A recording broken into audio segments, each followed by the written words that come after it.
Hi, my name is Sydney Washington. I am a junior marketing student, and today I will be discussing how concussions sustained from contact sports do cause mental illnesses and diseases. So, I want to start off by asking, has anyone or does anyone know someone that sustained a concussion from playing a physical sport such as hockey, soccer, basketball, number one sport, football, of course, and any other sport that requires physical contact with another player? So, interesting fact, I sustained 3 concussions in high school when I played basketball. And after my third concussion, I suffered from short term memory loss and I had to take a break from school due to that. So, I also want to state another interesting fact is that we all know that football is the number one sport that players sustain concussions in, but girls soccer is the second sport. So, data shown from the National High School Sports Related Injury Surveillance showed that girls that play soccer suffer from concussions at a rate of 8.4 per 10,000 practices and games, and that number is pretty close to comes in second, and it's pretty close to the rate of football, which is 10.1. So, the next thing I wanted to discuss was, does anybody know what a concussion is? So, a concussion is a type of traumatic brain injury or TBI caused by a bump, blow, or jolt to the head, or by a hit to the body that causes the head and brain to move rapidly back and forth. So, basically, a concussion, overall, a concussion is when you get hit on your body, or a hit to the head that causes the brain to move back and forth in the skull very rapidly, which makes it bounce off of the skull, causing a concussion, which does ultimately cause damage to your brain. So the next thing I wanted to discuss, contact sports. So contact sports versus non-contact sports. Contact sports are sports that require physical contact with another player or object. So that's sports such as football, basketball, soccer, hockey, wrestling, rugby, such as sports such as those. So that's like high contact with another player.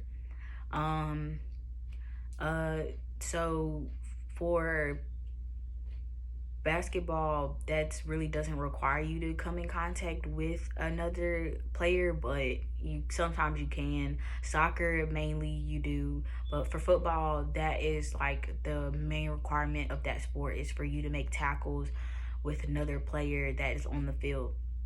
So that is why, out of all the other sports, football does hold the highest percentage of concussions, and girls soccer comes secondly, and then third is like wrestling, basketball, and boys soccer. So we all know CTE is caused by concussions, and if you didn't know, there has been several studies and arguments and discussions about CTE being caused from football, and that has been a big discussion in the football world and just in the sports world as it is over the past couple of years. So, what is CTE? CTE is a chronic traumatic disease that is, it is a progressive degenerative disease of the brain found in people with a history of repetitive brain trauma, which is a concussion. CTE is found in football players, mainly football players and some soccer players, but overall CTE is really coincides with the sport of football. So CTE is basically it attacks it causes for the white brain matter to become the white brain matter is damaged or either dies from CTE. And a sorry, and a journal from JAMA Neurology, they found that former players that are depressed or cognitively impaired typically notice abnormalities in their brain, which is the known as the white matter.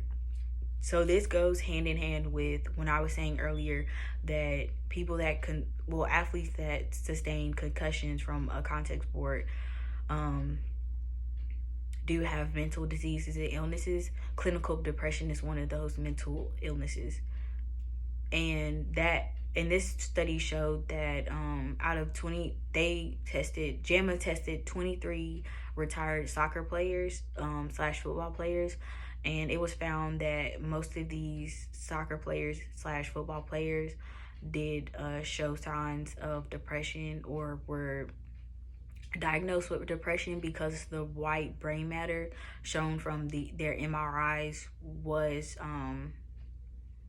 kind of low, and it did show signs of damage. So in conclusion, athletes who play contact sports are at high risk to sustaining a concussion, and from that concussion, CTE can occur. CTE can cause a list of diseases and disorders, which is depression, dementia, which dementia can cause your body to just degenerate. Well, not degenerate, but just your body can just basically, yeah, I think it's degenerate. Your body just does not function the way it used to due to the fact that you have dementia. Depression, once you're depressed and you do not take care of yourself or get the right antidepressants, that can ultimately put stress on your body, which stress on your body just is not well, and that can affect your health overall, which means that you could have problems sleeping, and then that can affect your mental health, and then you'll have eating disorders, which could cause you to become obese, or not even obese, but you could lose weight at a rapid rate, which has caused you to ultimately suffer from other diseases. So that is very harmful to yourself and your body. So concussions are very harmful, and players that do play high contact sports such as football, soccer, rugby, like I mentioned earlier, do put themselves at risk for these diseases and CTE. And thank you for listening to my presentation, and I hope you liked it, and thank you for your time.